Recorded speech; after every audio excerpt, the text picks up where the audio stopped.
Captain's log, stardate 57931.4. The crew is restless. After spending too many months piecing our ship back together, we're finally about to venture out on a new mission. And the crew isn't letting this unprecedented ion storm slow them down. They're ready for something different. I know I am. Perhaps more than any of them. Fortunately, nothing ever stays the same. It's entropy, the nature of the universe. Change is inevitable. And while entropy says order gives way to chaos, in this case, change is good.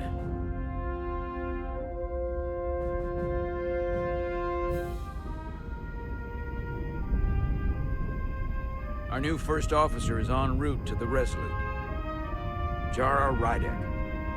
I know she'll bring a welcome dose of new blood to the crew.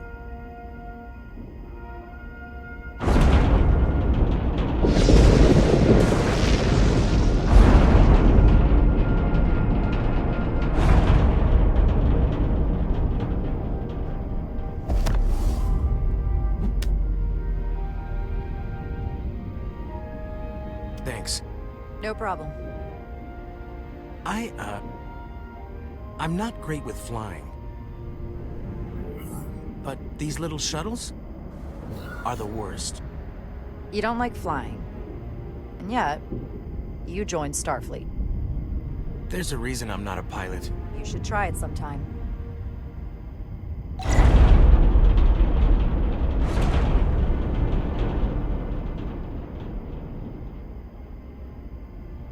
Sorry, I'm a little anxious. I hadn't noticed. I'm on my way to my first assignment. When we get to the starbase, I'm transferring on to the Resolute. So am I. It won't be easy for Jara to step in at the 11th hour like this. But if she's half the officer I knew she could become when she was a cadet at Starfleet Academy, she'll be the XO this ship needs right now.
A starbase on the very edge of Federation space. Long way from home now.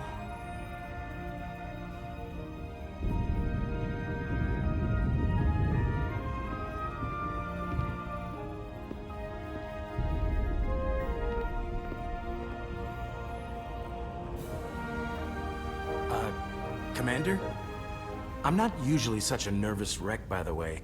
I actually did well at the Academy. Oh yeah? Maybe you've heard of the Torvalin test? Sounds familiar. It's a tactical simulator that makes the Kobayashi Maru look like a picnic on Pintaris 5. Anyway, I finished in the top 20. Not just in my class. I mean, all time. In the history of the Academy. Only top 20, huh? So I guess there's room for improvement. Well, it's really, really hard. So I've heard.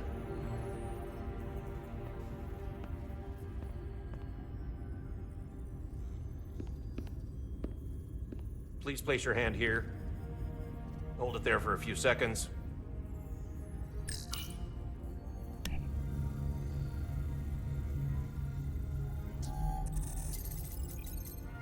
Welcome, Commander Rydek. Wait, you're Jara Rydek? You absolutely crushed the Torvalin test. You finished in what, like the top 3? That would be me. Now I'm really... It's an honor to meet you, Commander. Sorry, I didn't realize before. I just came off the shuttle and was glad to be on solid ground. The pleasure is mine, Ensign. Paul Calloway. Good to meet you. I believe Commander Ermot is expecting you. He's in the concourse just ahead. See you on the Resolute.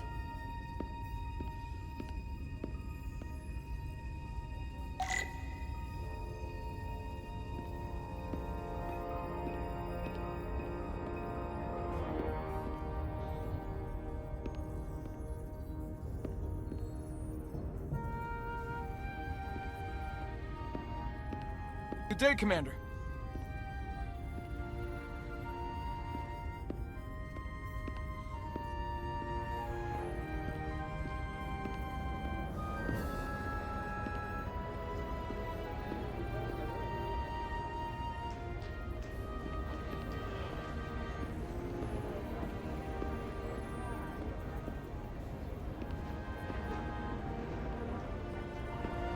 If I remember my briefing, Commander Ermot is a Bolian, so I'm looking for someone with blue skin.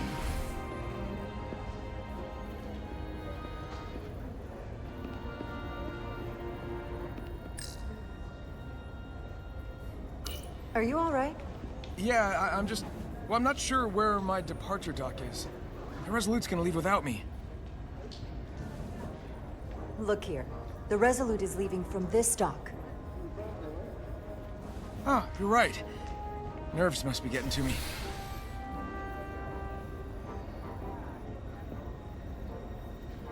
Thanks so much, Commander.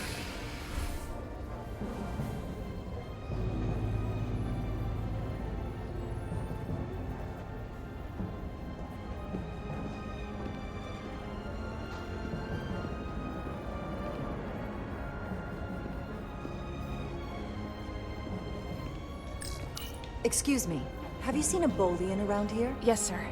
Right back there, near the replicator. Ah, there he is. Thank you. Happy to help, Commander.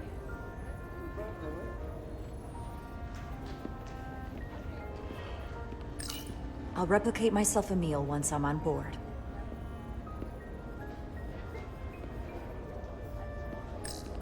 Starbase 128 has 4 docks.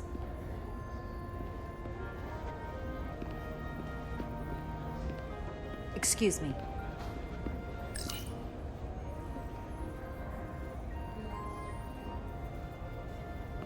Welcome to the edge of the galaxy, Commander Rydek. I'm Commander Jan Ermot, Operations Officer on the Resolute. Commander? I hope there wasn't too much trouble getting here. This storm isn't making anything easy for us right now. It was perfectly fine. No trouble at all. I'm glad to hear it.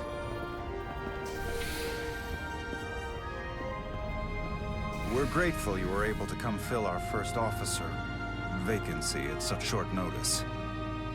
From everything I've read and everything I've heard, we're lucky you were available to us. Coming from a premier starship and all. To our little research vessel.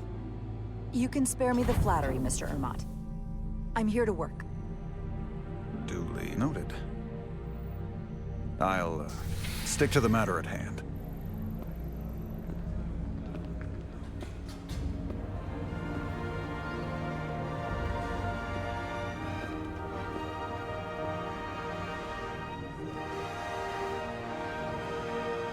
The USS Resolute. She may not look like much compared to the bigger ships, but as far as science vessels go, she can more than hold her own. And she doesn't look so bad, considering 6 months ago, she was nearly cracked in half, venting plasma, fighting for her life. It was an accident? Equipment malfunction. An accident suggests fault, but no one's to blame. It was a planned test, but the warp core was pushed beyond its limits.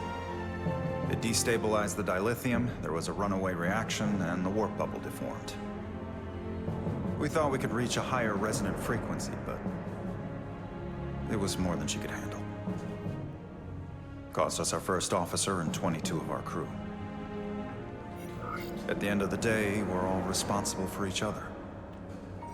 That's what it means to be a crew. To have lost so many lives. That's a high price to pay. Too high by any estimation. But there's nothing that can be done about it now except get back to work. And make sure it never happens again. Listen. I realize you've known Captain Solano for quite some time. And I'm sure you're ready to bring your best. But I should warn you that when the captain announced you would be the new first officer, there were those who felt it was a mistake, that he should have promoted from within. So you might want to tread lightly at first. Until they come to value your contributions as much as he does. Trust is earned, and it sounds like I have my work cut out for me. But I plan on winning them over. I don't doubt that. I just figured it was better to know what you're walking into. Of course. Starfleet has assigned us a high-priority mission to the Hotari region. I'll let the captain brief you on board. I know he's eager to see you. Will we be mission ready in time? We have every intention. The crew has been working around the clock to get the ship ready. There's still so much to do.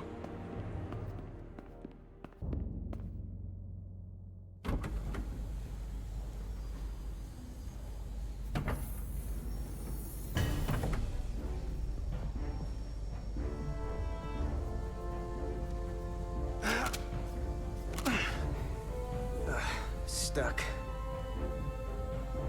I got just the thing.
Is that.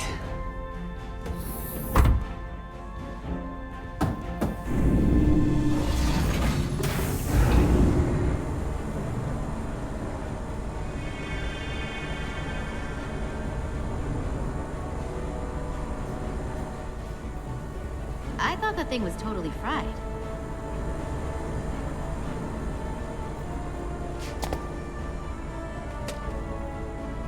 Nice work, Carter. Nothing to it, Neely. And not a moment too soon. The boss wants us down in engineering. Like, now.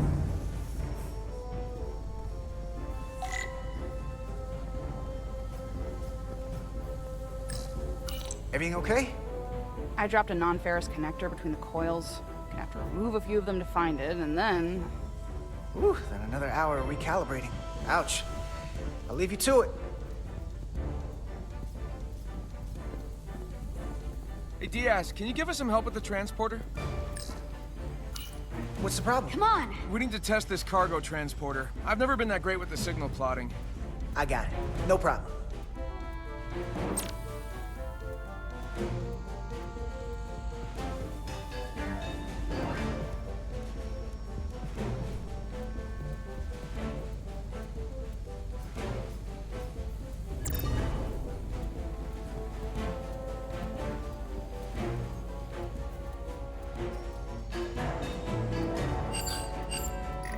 Carter Diaz!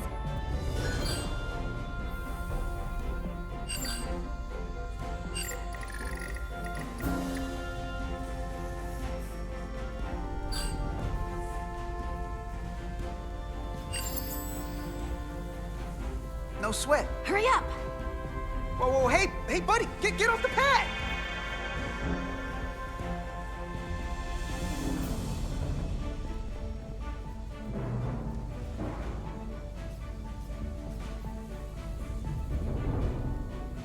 Don't tell Chovak. Time's Not a word. a-wasting.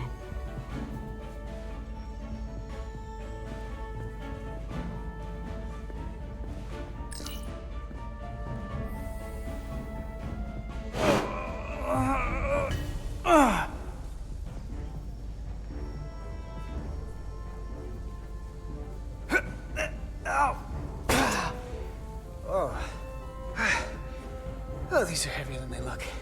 Makes more sense than zero G. You're welcome.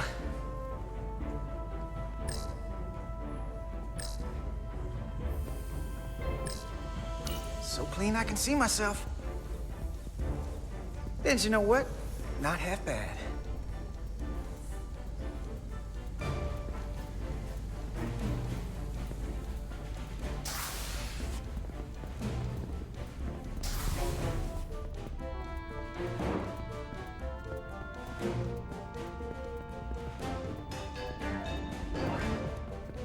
Junction 34B gives you access to the tubes behind cargo storage all the way to the turbo lift. Not after the retrofit.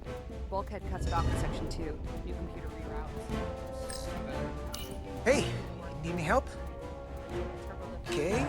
Good luck. Wait, there's a subfloor crossover around Junction 32E. What do you have against using the turbo lift? Nothing, I just like being in the tubes. It's my domain. I don't need anything from utilities. Force of habit, I guess.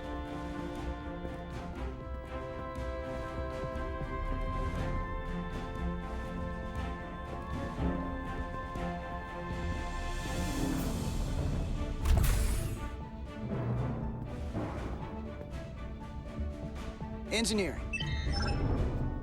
I heard the new XO just arrived. Won't be long before we get underway. I just hope whatever Chovak called us down for, it's something good. I can never tell with him.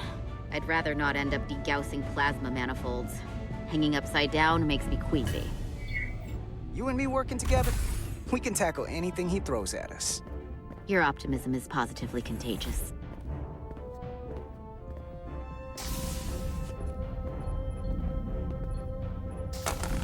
Looks like we got here before. Lieutenant Commander Chovak.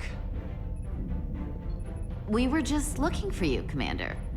Petty Officers Ed Solar, Diaz. I was beginning to think you would be late. We are all hands on deck right now, which means if you are not at your post at the appointed time, I do not have someone to replace you. A point I have been forced to make to Petty Officer Ed Solar on repeated occasions. So you're saying we're irreplaceable, Commander? That is one interpretation. Another would be that I would replace you if I could. You can interpret as you see fit. So, I don't suppose you wanted us down here to check in before we go off duty? Equip yourselves in EV suits to work on the exterior of the hull. I need you to tune the structural integrity field for optimal performance. The subspace distortions and ionic interference we are experiencing are preventing the proper calibration. But this ship must be ready to depart shortly, despite the storm. The precise nature of these disturbances are not fully understood. How concerned should we be about the storm? Are you worried? Vulcans do not worry. We calculate the variables and take appropriate precautions to mitigate the risk. Right now, that entails making critical preparations, because long-range sensors show that these disturbances will be more severe at our destination, the Hotari system. You have your orders. Do not delay. Yes, Roger Commander that. Chovak. All hands on deck. What's that? All hands on deck. That's what Chovak said. You know what that means? It means this ship isn't ready to go out, and the brass know it. So they're throwing every warm body at it. And they're going to leave on schedule. It all comes down to us, Nilly. We're the ones who will get it ready. I know what we can do. But this isn't just any old refit or any old relaunch. Oh, whoa. Excuse me. A lot of new faces coming on board. It's gotta be tough coming as a replacement. That's for sure. They seem all right. Something that happened 6 months ago while they were off on another ship? Well, That's nothing to hold against them. Yeah, you're right. I guess getting a little new blood on board doesn't hurt. Hold on. Now there's an old face I didn't expect to see again. Hey, Miranda! You weren't gonna leave without me, were you? Miranda, you're here? We thought you were staying on the Adirondack. Transfer came in at the last minute, so I figured I'd slum it on this bucket of bolts. Looks like you got her back together pretty nicely. I wasn't sure what to expect. I'm gonna take the high road here, pretend you didn't say that, and welcome you aboard. He's a better diplomat than I am. He still owes me a bottle of Saurian brandy. Don't think I forgot. Oh yeah, it's coming back to me now. Maybe Carter can rustle up that bottle and we can give you a proper welcome. As soon as we wrap up this quick little spacewalk.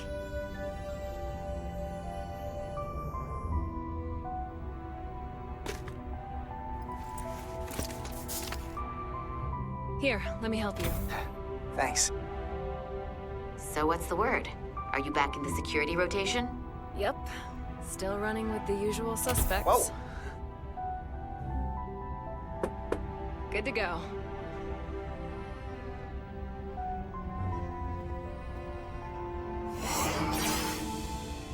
See you on the other side. Activating magnetic souls.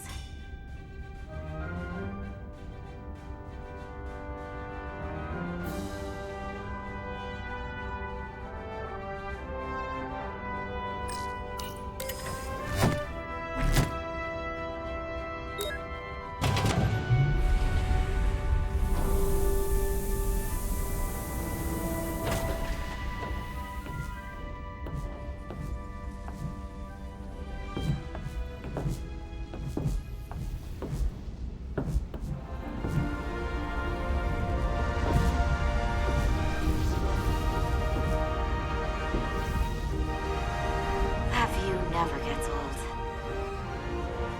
Let's go.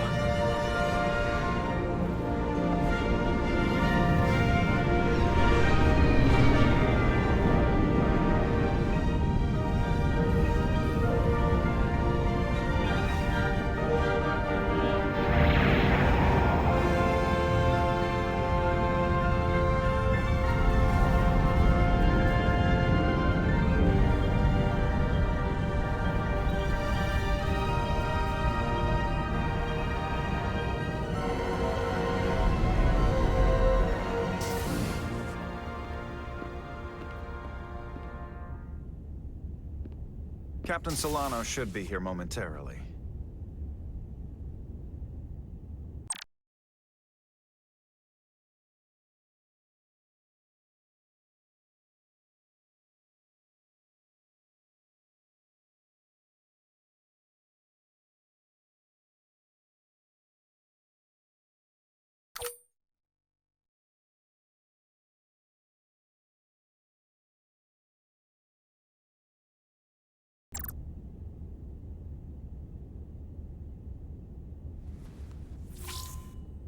You'll have to forgive me, I don't know much about Kobleods. But my understanding is you need a steady supply of duridium to keep your cell structure stabilized, or bad things start to happen. And we have plenty of duridium in sickbay, so there's no risk of running out.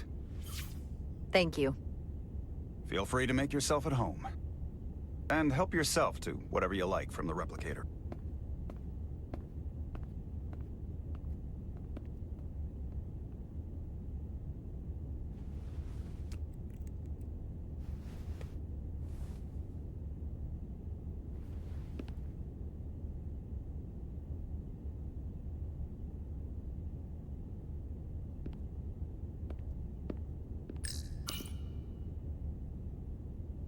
The first mineral Captain Solano ever discovered. Always was the nostalgic type.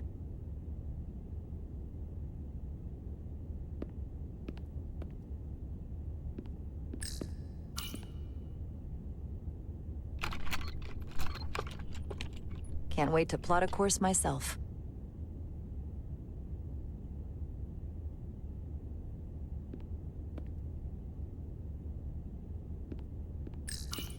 Just a sip of something. Tea.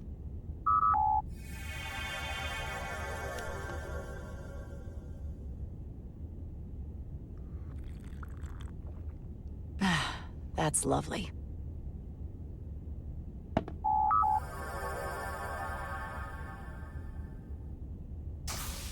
Jara Rydek. Last time I saw you, it was graduation from the Academy. You'd already secured one of the most prestigious assignments possible. And you were burning with enough ambition to fuel 7 trips around the Necrid Expanse. It's good to see you again, Captain. I could not be happier to have you on the Resolute. The only regret is that we couldn't provide you with a warmer welcome. The arrival of a first officer to her new ship deserves a bit of fanfare. That would be totally unnecessary. I don't need any pomp and circumstance. You've been here all of 5 minutes, and already you're trying to make us more efficient. I like it. As I'm sure you've heard, we've had a rough go of it these last 6 months. The ship suffered some damage, but not nearly as much as the crew. I assume you mean the accident. That's right. The tragic accident, really.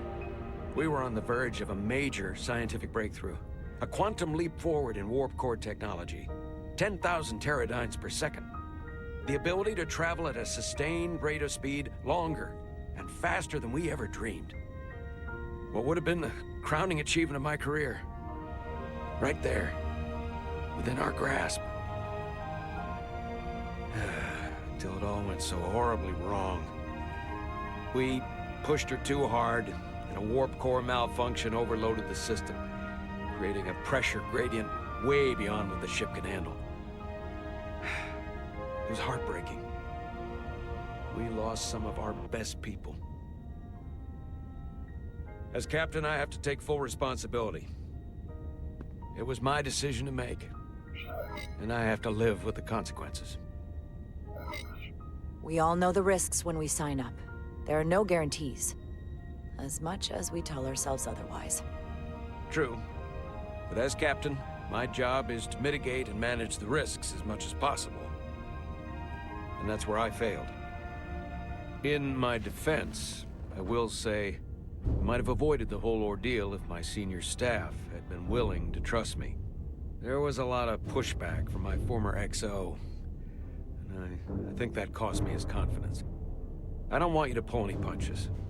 Certainly not on my account. But once we decide on a course of action, I need everyone to fully commit to the mission. Anything short of that just won't work. And that's when things start to go sideways. And what happens if they don't? There's a chain of command for a reason. We all have our orders. That's true. Everyone on this ship should know that. Sometimes the occasional reminder doesn't hurt. Look, I'll be blunt. We can't afford another mistake.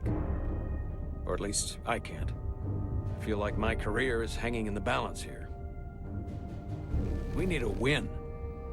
Something to restore the crew's confidence. I understand. On a more positive note, Starfleet has tasked us with what they're calling a mission of the highest priority. Escorting a senior diplomat to Hotari space.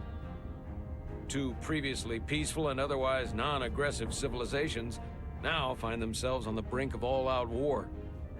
So it's a peacekeeping mission.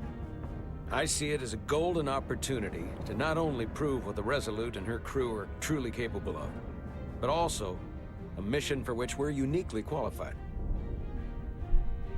This ionic storm. Our long-range sensors suggest it's several orders of magnitude stronger than anything on record. A total anomaly like nothing we've seen before.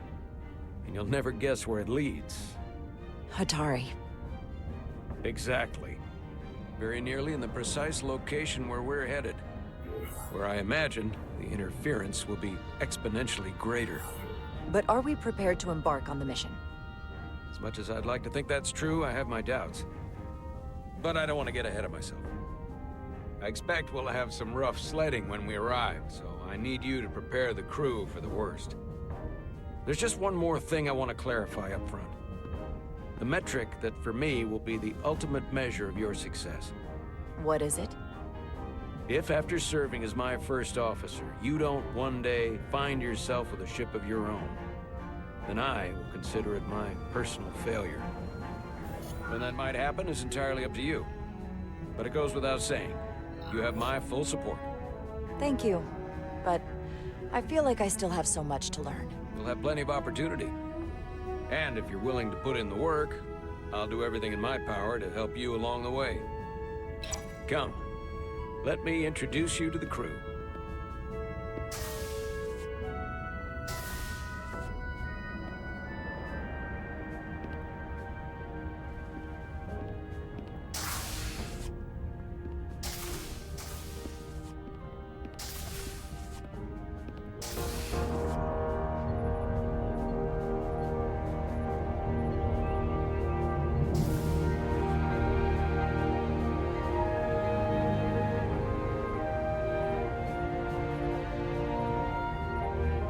Everyone, if I could have your attention for a moment.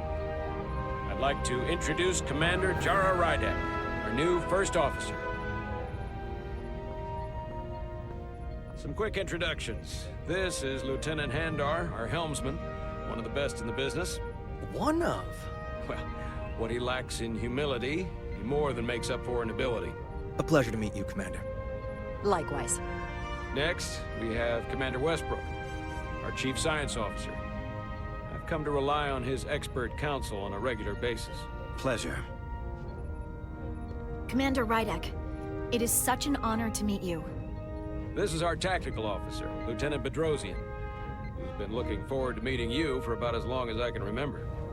I've been following your career for quite some time, and I look forward to learning as much as I can from you. You've heard of me? Well, I have to admit, one of the reasons I've followed your career is because you're part Kobliad, because of what you've overcome. Starfleet stands up for people who can't defend themselves, and you were one of those people once. But since then, you've done so much to protect others who need it. I really admire that. So, you've been something of an inspiration to me. Not that I've done anything close to what you've done, but you definitely set a standard to strive for. I don't know what to say. That's incredibly flattering, thank you. I hope someday I can follow in your footsteps. I'm sure you will. And then, of course, you've already met Commander Ermont. Please, do everything you can to make Commander Rydek feel at home here. I'll be on the starbase. Have an urgent meeting with the starbase commander to get our authorization to get underway. If they drag their feet any longer, we won't make our rendezvous. The bridge is yours.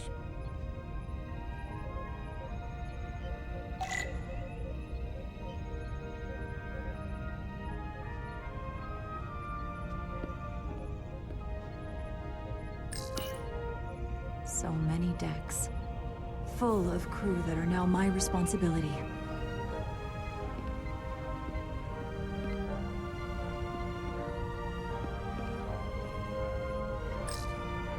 Science station. The Resolute is a science vessel, primarily. Might explain Commander Westbrook's attitude. I'll have to speak with him later.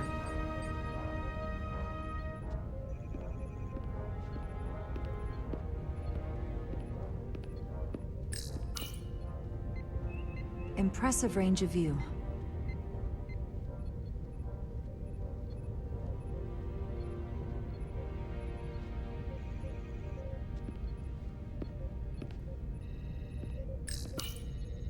The helm. The Resolute is a refitted Centaur class, meaning it's capable of quick maneuvers. Can't wait to see what she can do.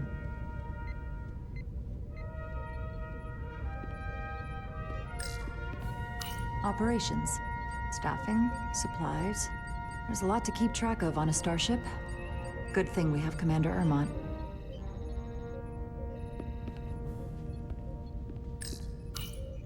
Communications. Keeps us in contact internally and with other vessels.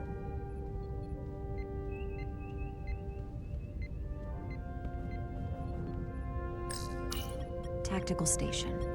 Hopefully, a diplomatic mission won't require we use our weapons much. But if it comes to that, we'll be ready.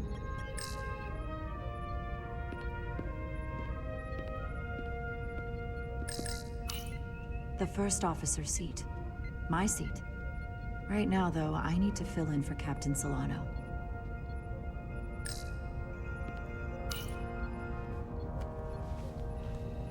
Commander, Chief Engineer Chovak needs to lower the structural integrity field.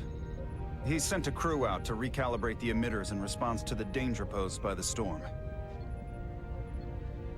We just need your go-ahead.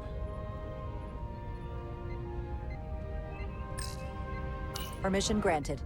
Lowering structural integrity field, now. Entering maintenance mode. Condition blue.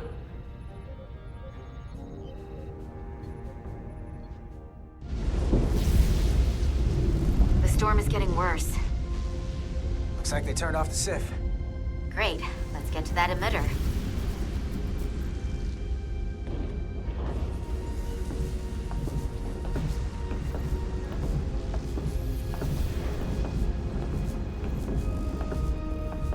Every time we're out here, I half expect to see her in pieces again. She's still got some scars on her. It adds character. When I joined Starfleet, all I wanted was a ride out of town. But this isn't exactly how I pictured it. On the outside of the ship? No. Sometimes it feels like we're just part of the machinery. Don't you want more than that? I mean, Starfleet is noble and all, but it's still a machine. Now, what are you complaining about? We got the best seat in the house out here. You wanted to get away. I enlisted because I didn't want to wait years just to get out and see the galaxy. I wanted to go somewhere, see new worlds, look up at a sky no one's ever seen before. Just because I'm cranking a hyperspanner up in a Jeffries tube today doesn't mean that's all I'll ever be.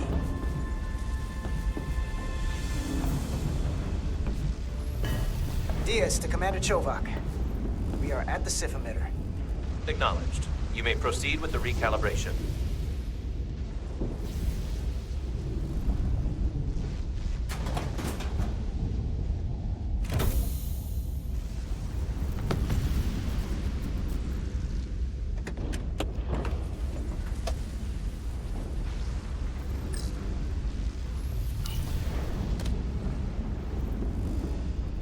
Beginning recalibration.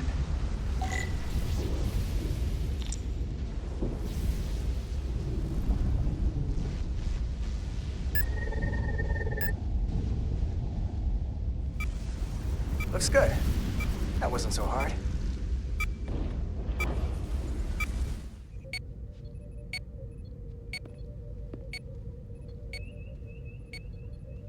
Commander Westbrook, right? Chief Science Officer. You remembered my name and my rank. Impressive.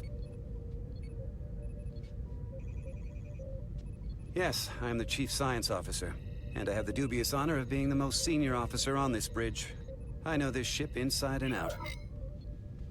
Better than just about anyone. What a very impressive list of credentials. This is a research and discovery ship, first and foremost. Now with a former tactical officer as its new first officer. I'm curious, though. A Kobliad, or half in your case, is an odd choice for first officer, given your vulnerable condition and all. But if, as an example, we found ourselves in a hostile situation, and you were suddenly incapacitated because you needed an infusion, what would happen then?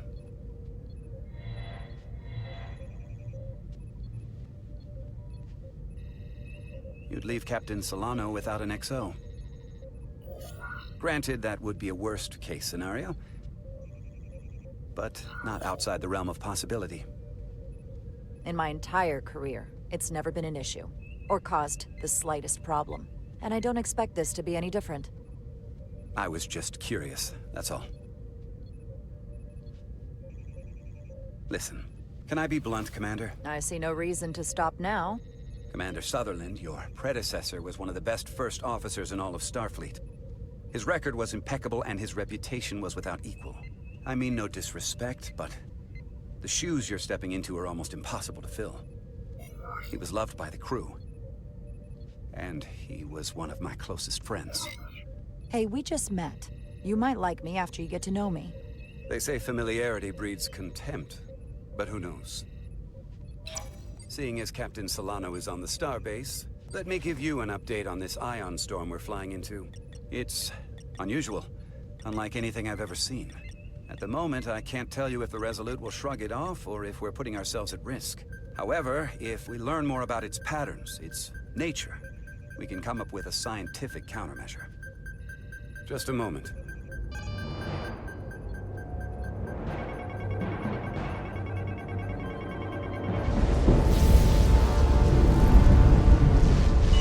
We've got a massive energy wave inbound. On screen.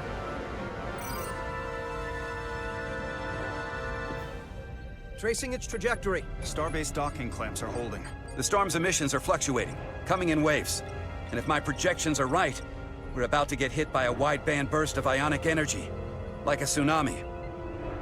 I'm reading power abnormalities all over the ship. Red alert! Aye.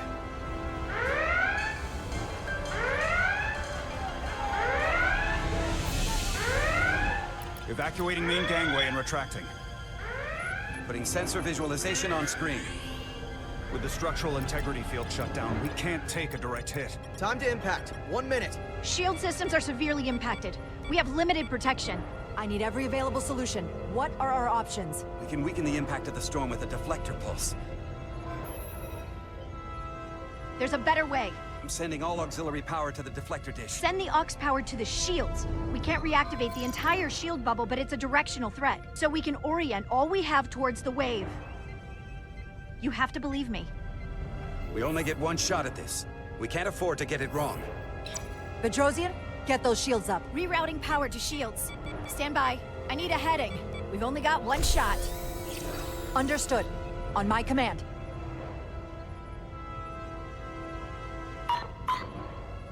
Heading locked. Raise shields!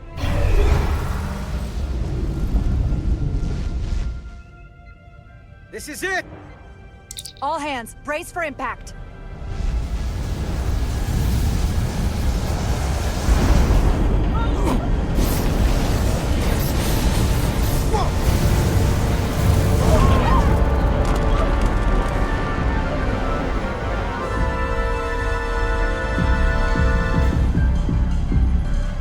What happened? We have experienced a surge of radiation. Oh, you don't say. This radiation supercharged the plasma, forcing it to backflush through the system and creating a dangerous imbalance. Blow out every primary system on the ship. Just tell us where you need us. I need you to traverse the hull to the access port to recalibrate the port nacelle plasma regulator.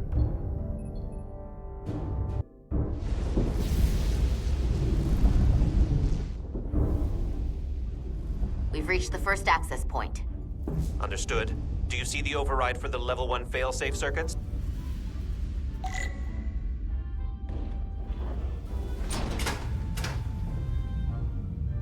Affirmative. Engage the override. It should allow us to stop the EPS flow to the warp engine without triggering an automatic core shutdown.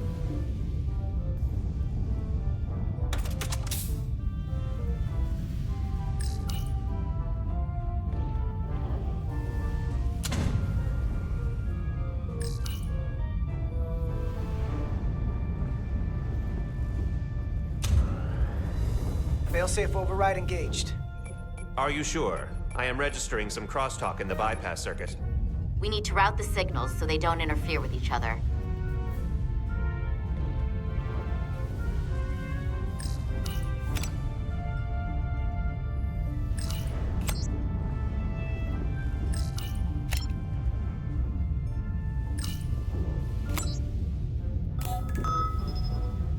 Diaz to Resolute. The failsafes are temporarily disabled. Moving on to the EPS regulator. Heads up, Carter. What is that? One of the discharges coalesced.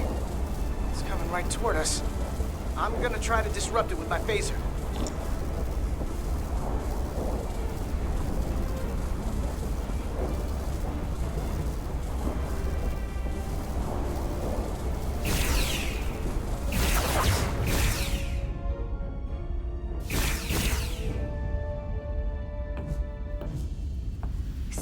climb up the pylon. Not that there's really an up, but, you know.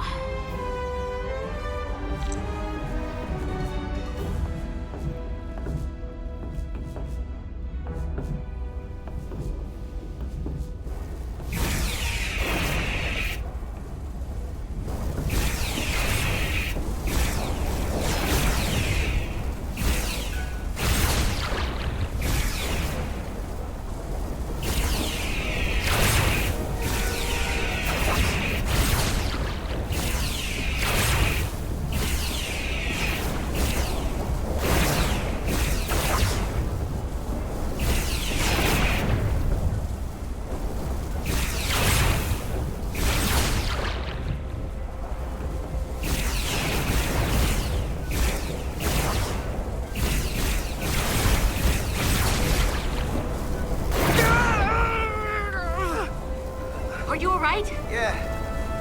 Suit took most of it. Just snuck up on me. That damaged your suit.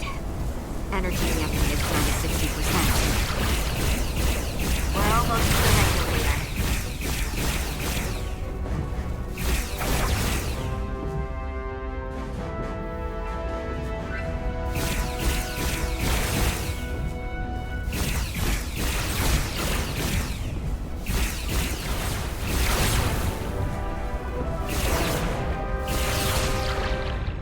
We're at the regulator point. Opening the access panel. And now halting the EPS flow to the port nacelle. We have little time before it causes an overload in the engine. You must work efficiently.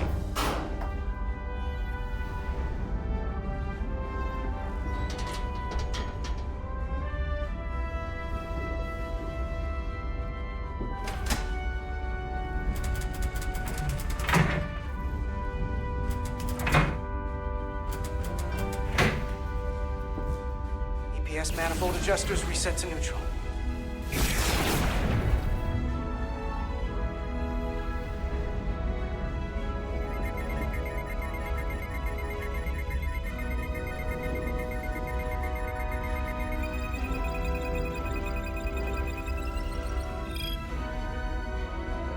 EPS lines to the port warp engine are back in balance. Almost done. Once I cycle the manifold nozzles, Chovak can...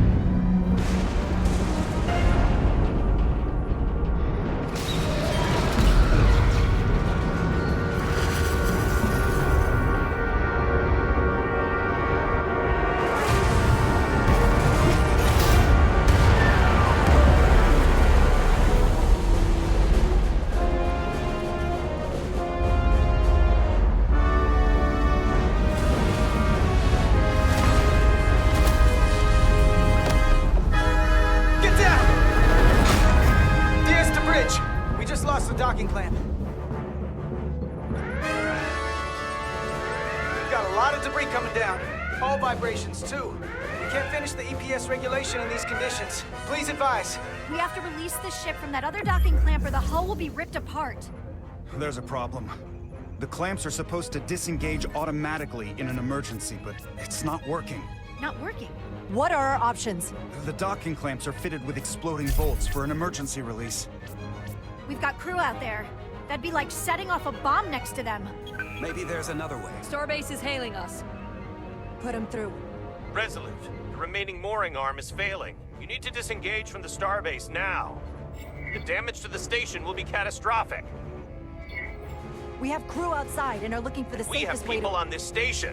If that mooring arm breaks, we could lose dozens of crew. Commander, hear me out.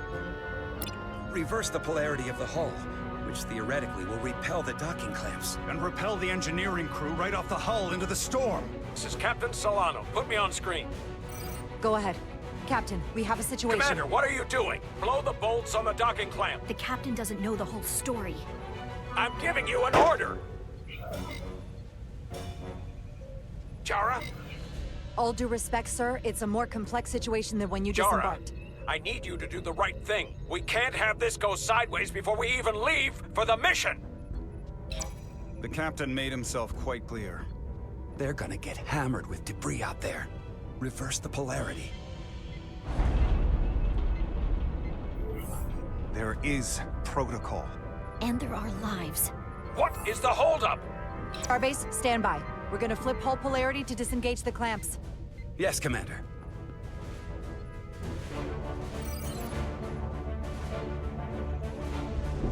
Repair crew, this is Acting Captain Jara Rydek. Be advised, we are going to reverse hull polarity to free us from the remaining docking clamp. Tether yourself and deactivate your boots on my mark. Understood. 8, 7, 6, 5, 4, 3, 2, 1. Mark!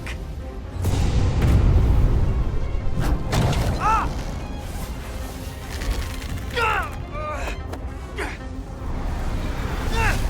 Grab my hand! I got you. Thank you. Plasma imbalance is reaching critical condition. We are moments from primary system failure. I got it.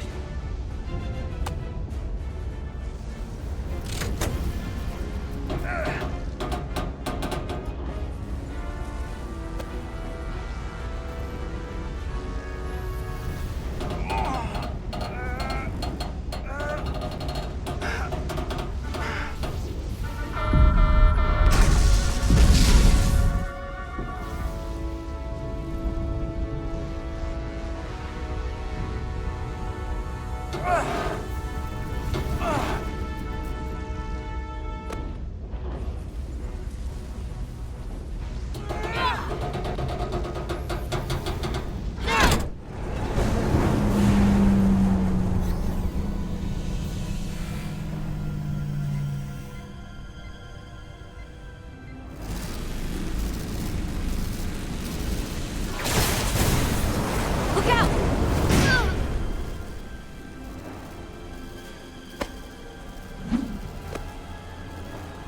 I got you.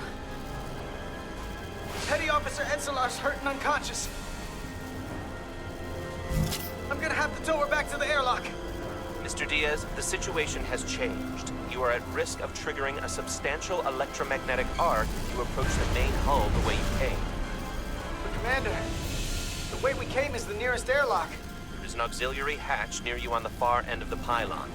You must bring Miss Ensilar there to access the interior.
After that.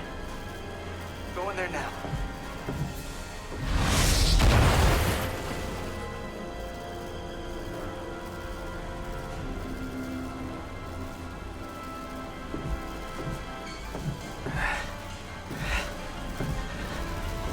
I'm at the auxiliary hatch.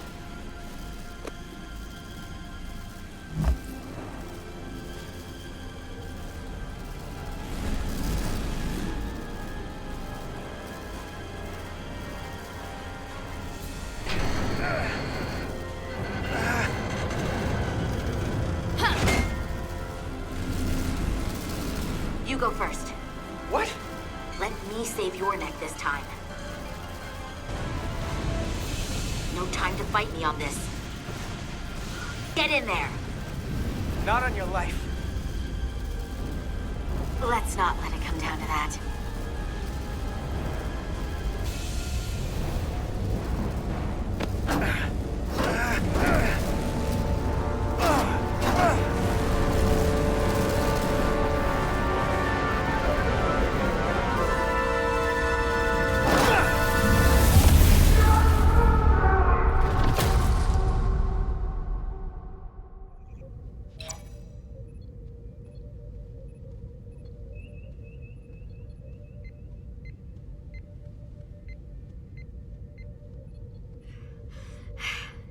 We made it.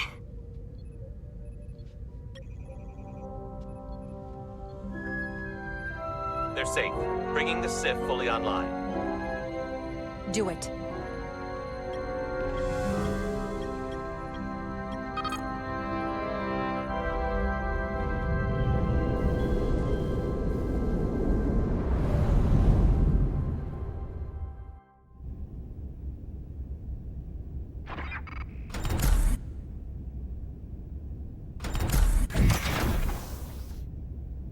Nilly.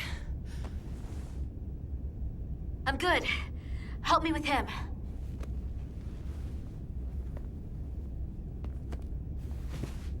Let's get this off. Medical. Got one wounded at my location. Carter. You don't look so good.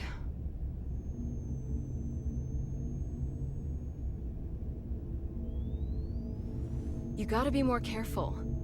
I just got here. I'm not ready to see you two get blown to space dust just yet. Now let's get you down to sickbay.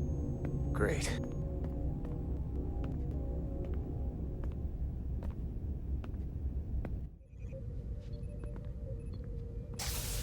Status report. The repair crew made it inside. EPS flow is back to nominal levels. The SIF is back up. How does this affect mission readiness, Mr. Ermot? Releasing the docking clamps using hull polarity minimized damage to the Resolute. We'll have some last-minute repairs to make, but if we reapportion some of the staff, we can make our departure on time. As of now, however, we are successfully moored to the station. Good to hear. Send updates to my ready room. Commander Rydek, with me.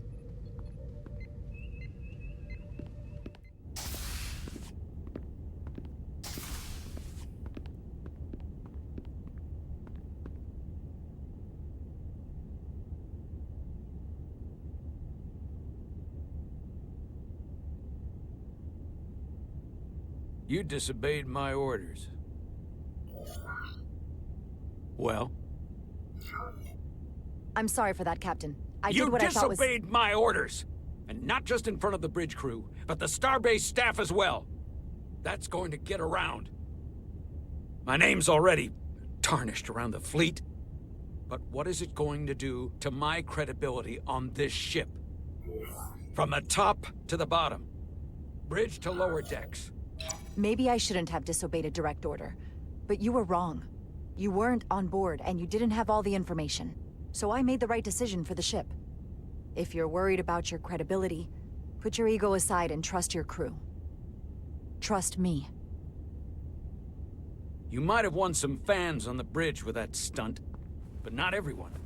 Lieutenant Commander Chovak has already bent my ear. I'm sure he doesn't take it personally. He'll get over it in time. Mr. Chovak is more complicated than he would want to admit. I guess we all are. And if I'm being honest, I'm not sure what I would have done in the moment either. You never really know if you weren't in those shoes. So, let's just boil it down to you did what you had to. You placed a lot of trust in me, bringing me here. I feel like I've let you down. I brought you here for a reason. I'm still sure it was the right one. Despite it all, we got our final Starfleet clearance to depart. So if you'll fetch Mr. Ermot, we'll knock out the final details of any outstanding repairs, and then we'll set out for Hotari. Yes, sir.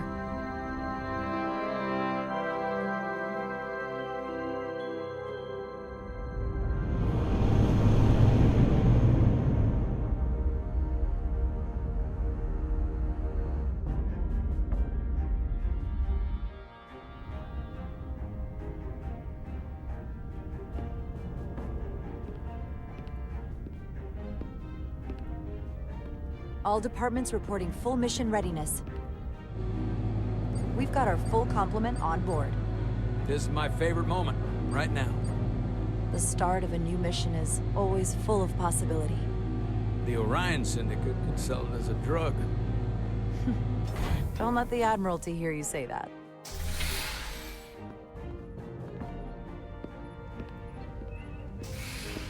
Captain on the bridge.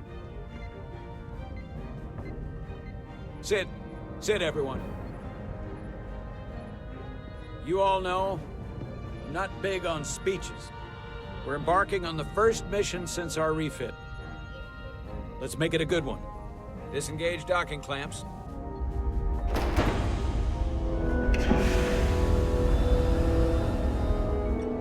Docking clamps released. Thrusters ahead, Mr. Handar.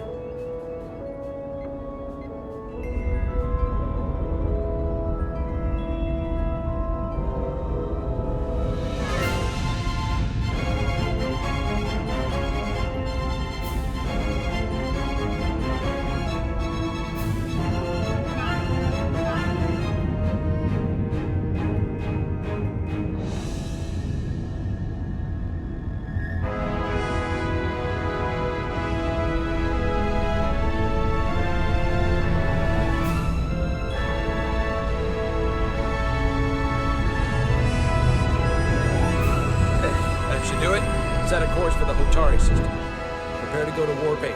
Aye, Captain. You know what? You take this one. Me?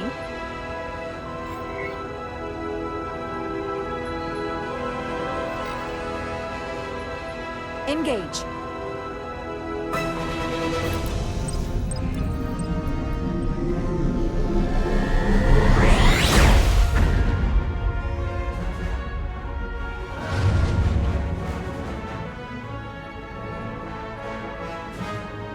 Simple, but effective.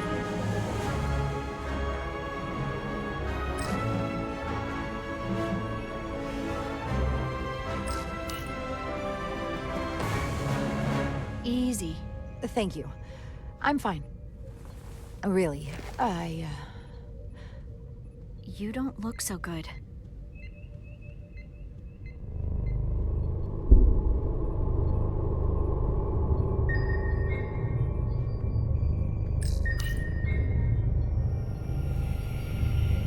I have to get to sickbay.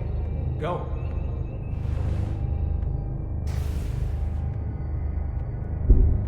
Commander, help me get her inside!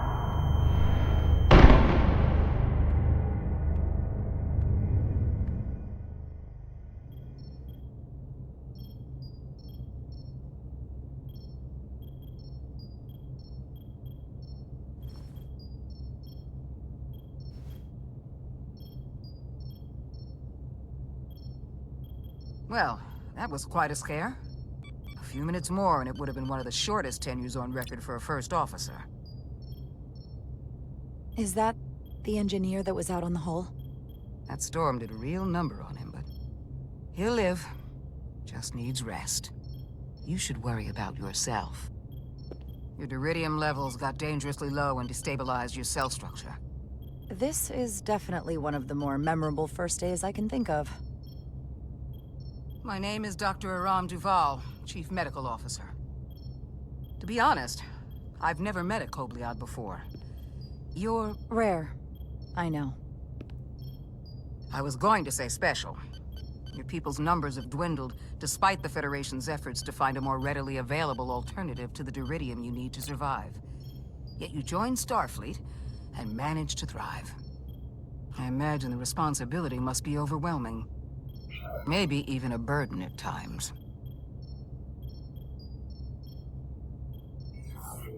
I know what it means. And I know the responsibility that comes with it.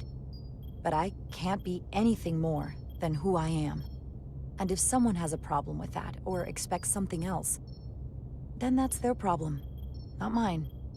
That's exactly right. And don't worry, I won't treat you like a science experiment. I just do the science and leave the experiments to Solano. You don't agree with his methods? I don't agree with his definition of acceptable risks. Not when the lives of your crew are at stake. My professional opinion is that the accident took a toll. More than he's willing to admit. He's overstressed, operating in the pressure cooker of his own mind. Which is never a good headspace when the lives of your crew are at stake. What concerns me is that now he's even further away from the thing he's been chasing his entire career. Breakthrough discovery. The major innovation. Something he can put his name on. I hear you. But that's my job, isn't it? To make sure that doesn't happen. And we don't lose sight of the bigger picture. Which is exactly why I'm so glad you're here. We need you now more than ever. And I have to give you credit for what happened on the bridge. It took guts to defy a direct order. Huh. I guess word travels fast around here. It's a small ship. And everyone's curious about the new XO. Fortunately, your cell structure is almost completely stabilized. And I'll spare us both the lecture, but I do feel it's my responsibility to remind you, without regular infusions of Duridium, you will not live. It's as simple as that. Understood. Then, my work here is done.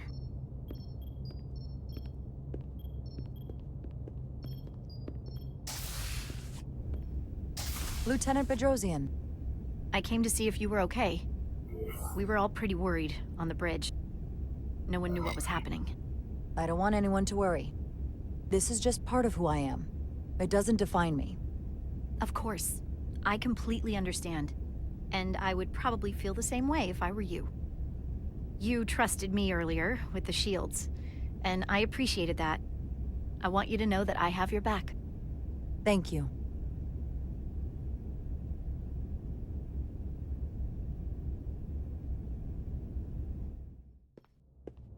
Now, Carter, the emissions that gave you that burn are quite unusual, like everything else that goes with this storm.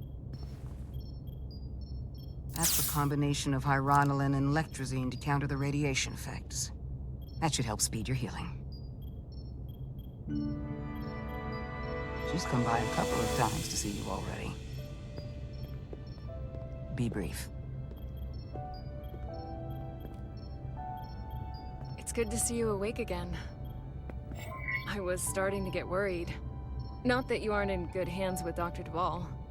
You did take one hell of a shot, though. Ah, come on. You know you can't get rid of me that easy. Don't push me, Diaz. You do not want to see me try. No, nope. I am not getting on your bad side. I am a formidable enemy. Millie was looking in on you too, by the way. But since it's just us right now, I had a chance to think about this while I was away. And I thought it was important that I just come out and tell you, instead of tiptoeing around it. Now, this is just a guess, but you like me. Is that what this is? How'd you know? Must have been pretty obvious. Which is funny, because it kinda came out of nowhere for me, at first. Well, you know, I was hoping. I guess that makes this a little easier to say. We've been really good friends for a long time.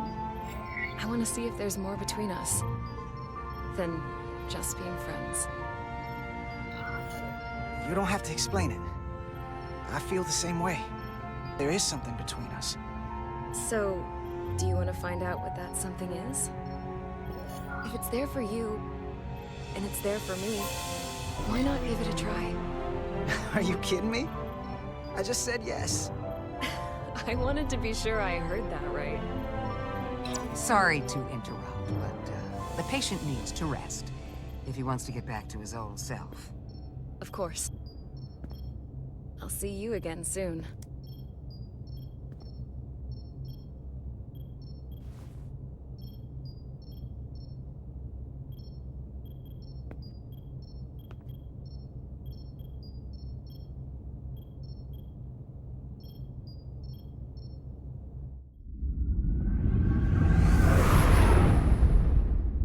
Approaching the rendezvous point outside Atari space. Helm, bring us out of warp. Dropping to impulse.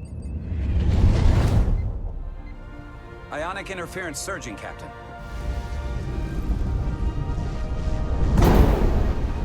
Shield integrity holding.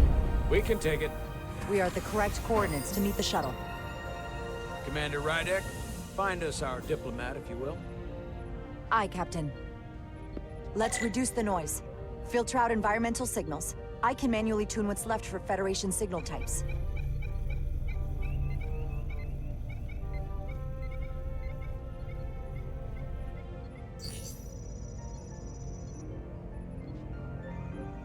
I've located the shuttle. Opening comms. On screen. Shuttle to Resolute. Shuttle to Resolute. Debris field. Lost maneuvering.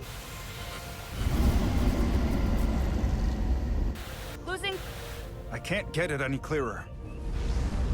We won't get a transporter lock. It's just not happening. Power up the tractor beam. We'll pull them directly into the docking bay.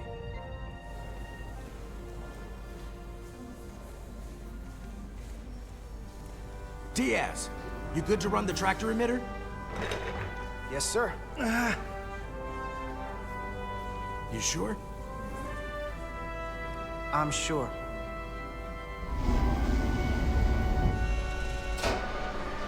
Come on, Diaz. First thing, lock onto the shuttle and stabilize the rotation.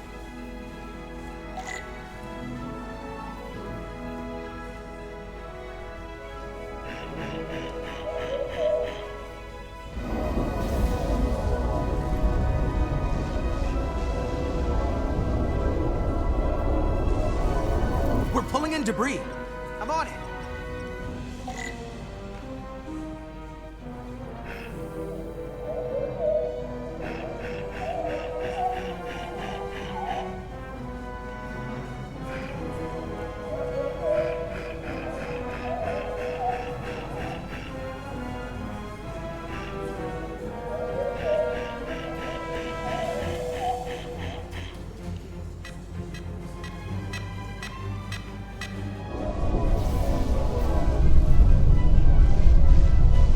That's gonna take out the shuttle. Diaz, the bridge. There's a large piece of debris headed for the shuttle. The tractor beam can't handle it. Can our shields take it? I believe so. Commander Rydek, plot an intercept course. On it.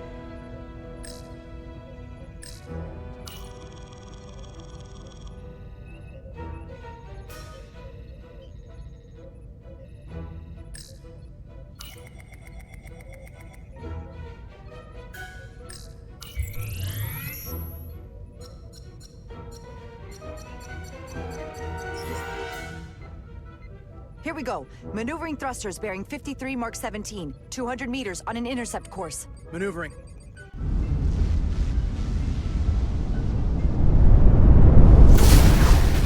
Got it. Whoa! Someone's working hard on the bridge.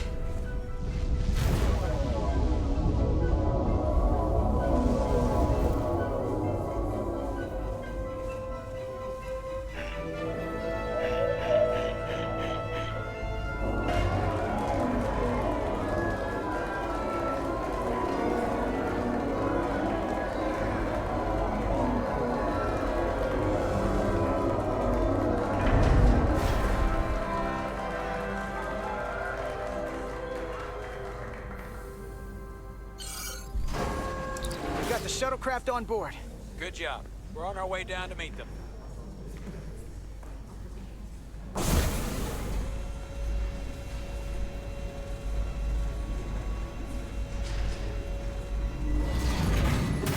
Terra firma, so to speak. Ambassador Spock?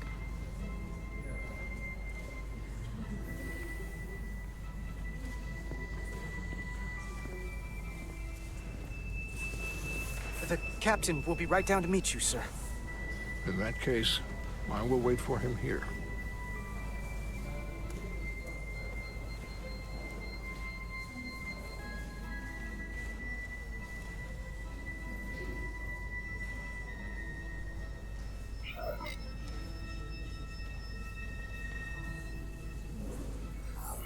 Well, let me be the first to say, welcome to the Resolute, Ambassador. Thank you, Petty Officer... Carter? Carter Diaz. Sir. I am pleased to meet you, Petty Officer Carter Diaz. It appears I have you to thank for my safe arrival. Your assistance arrived not a moment too soon, if I may say so. All in a day's work, Ambassador. This is what I'm here for. Quite dutifully. We thought we were prepared for our arrival in Hotari space, but it is evident my craft was not sufficiently robust for such intense ionic activity. The storm has been pretty intense. There was an element that was most unusual. Before you came to our aid, our maneuvering thrusters and impulse engines were rendered inoperable. So we attempted a short traversal at warp speed, only to find that we could not achieve warp at all, even though our diagnostics computer showed no faults or anomalies. What do you make of that? When all indications say that warp speed is possible, but in practice, we find it is not. Well, onboard diagnostics can be wrong. I can take a closer look at your shuttle systems to get to the bottom of it. I would appreciate that. Take readings, run some additional diagnostic checks, and we'll get to the bottom of this. Quite logical, Petty Officer Diaz. Thank you. Ambassador Spock. Excuse me. I'm honored to have you aboard. I'd like to get right to it. We're already behind.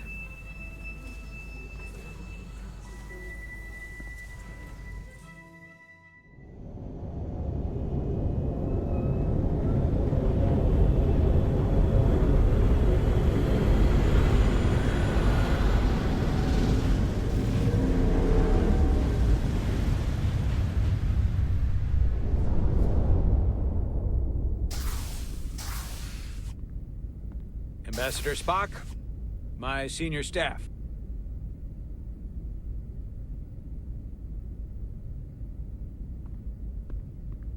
It's not every day that a captain gets to welcome a Starfleet legend aboard. You flatter me, Captain Solano. But legend implies the past tense, whereas I am very much focused on our present circumstances.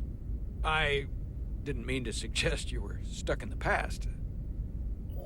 You're right, Ambassador. Not the most diplomatic choice of words. You are a legend, Ambassador. There's not an officer in Starfleet that doesn't know of your career. I would never assume that to be the case. We were hoping you could fill us in on the details. We got the basics from Starfleet. Two formerly peaceful neighbors are now on the brink of war. Indeed, and the tension between them grows fiercer by the hour.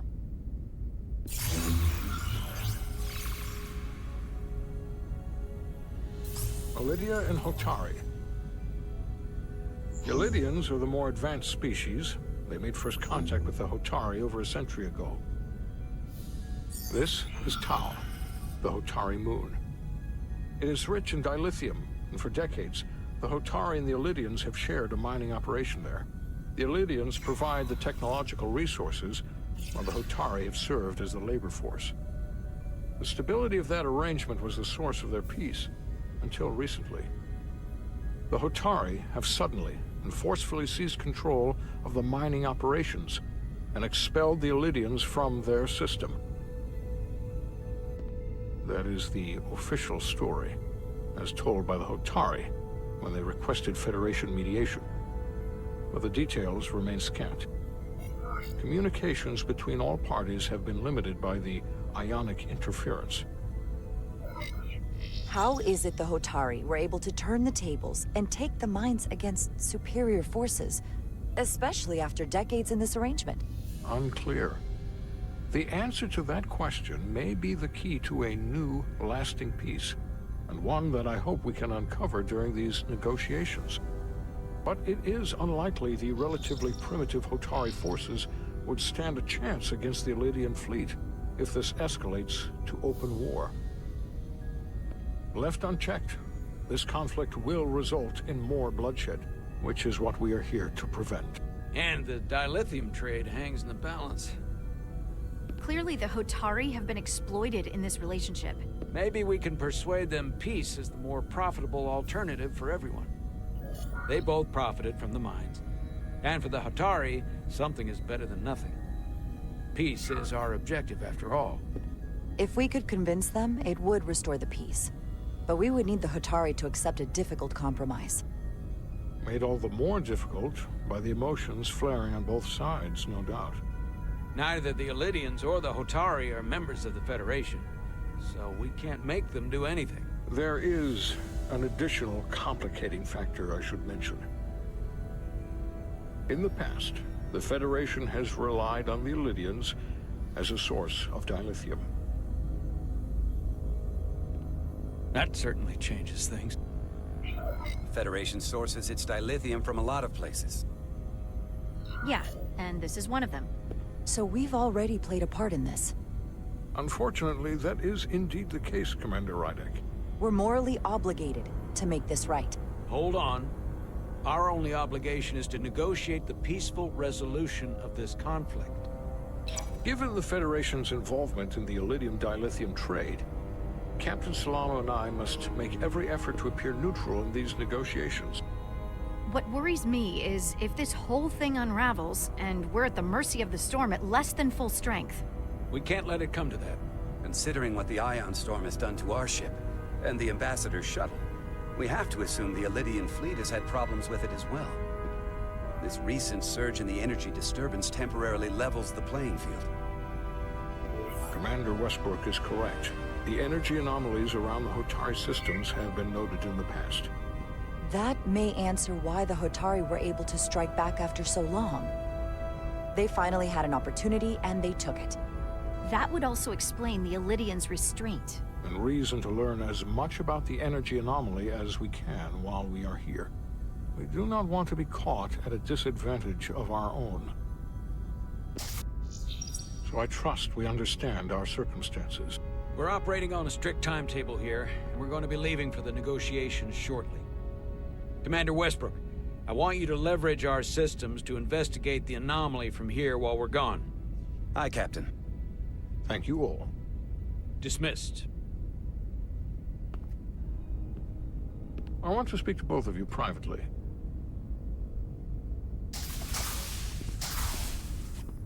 Ambassador Spock, I'd like to make a formal introduction. My first officer, Commander Jara Rydek. Commander, as you are aware, there are limits to what Captain Solano and I can do in our official capacity as representatives of the Federation.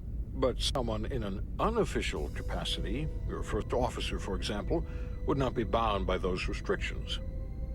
Commander Rydek could ingratiate herself to certain parties behind the scenes, where they may be more candid in revealing information that could lead to a resolution. She certainly goes her own way. Maybe that helps in this case. With all due respect, Ambassador, I'm not a trained diplomat. That's exactly what we're going to leverage. I began my time in Starfleet as a science officer, not as an ambassador. We must be adaptable in the line of duty. Well, I hope Commander Rydek will have more luck finding out what really happened than we will through official diplomatic channels.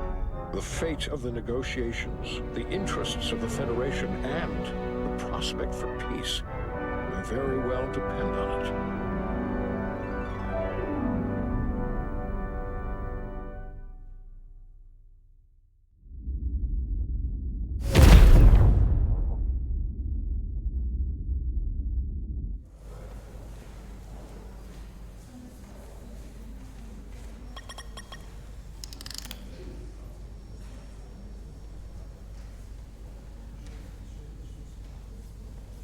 Mr. Diaz, I understand you have already discussed the warp drive failure with Ambassador Spock? I have. It is imperative that the Ambassador's shuttle be flight ready. I need you both to ascertain the root cause of the system failures he encountered. I'm surprised, Commander. I thought you would have wanted to work on Ambassador Spock's shuttle yourself. I respect the Ambassador and his many accomplishments, but I do not derive any satisfaction from interacting with his shuttle as if it were somehow transubstantiated through its association with him. Especially when I have the entirety of this starship to concern myself with. The Ambassador asked me to take a look, and I'm ready to crack this thing open. Good. You could learn from Mr. Diaz's focus. I'll take notes. Then I will leave you to it. Make note of any abnormalities in your report. Carry on. It seems like he's warming up to us. Yeah. Even Chovok has to look at that face and know you've earned some real respect. And I have to admit that I owe you one. You were right to make me go first. I don't know what I was thinking. You've pulled me out of trouble how many times? Call it even. Okay. At the very least, maybe I can track down that bottle of Saurian brandy you're still on the hook for. But first, we have work to do.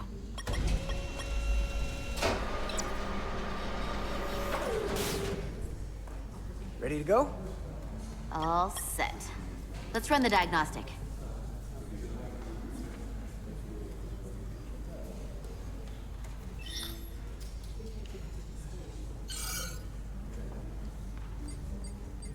So, I know about your talk with Miranda. You do? She sent me a Priority 1 dispatch right after your conversation. I'm happy for you. Both of you.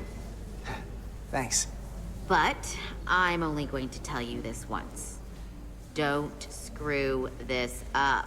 Because I would be very unhappy if you tried this out and then, I don't know, 6 weeks or 6 days later, I have to start splitting holidays between the two of you.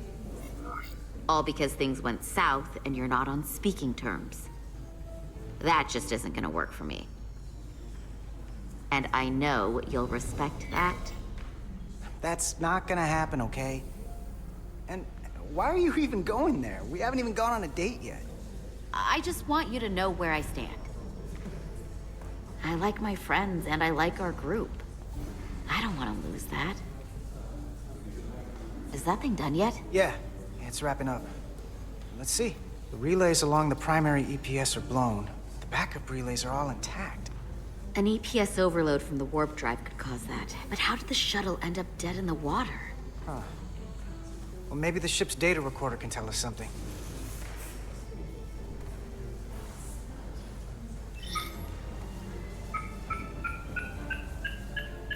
Here.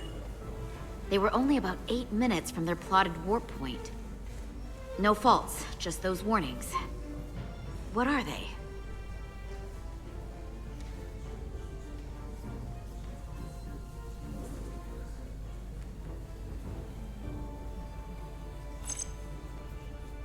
The warp field became inverted suddenly. I've seen this happen when the center warp coil cracks. A cracked warp coil throws a fault code. Still, we should take a look.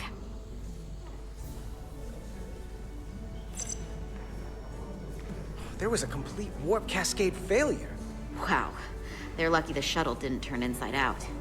Makes me think the computer panicked on the warp field equation. Subspace variance out of tolerance. What does that mean?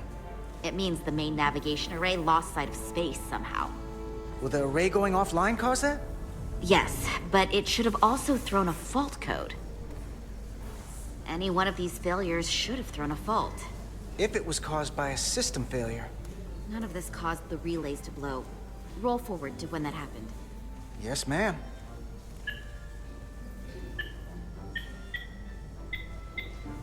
So here, they take a moment to get their bearings and they attempt to re-engage the warp drive. There.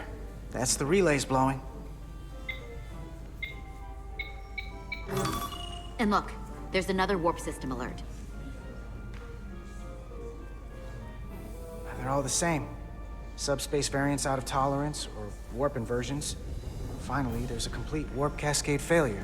Then it's one of two things. Either a warp coil is cracked, or the navigation array is offline. That makes sense. Divide and conquer. You want to check the warp coils or the navigation array? I'll check the other. Let's not overcomplicate this. One of these systems is likely broken. I'll check the nacelles for a cracked coil.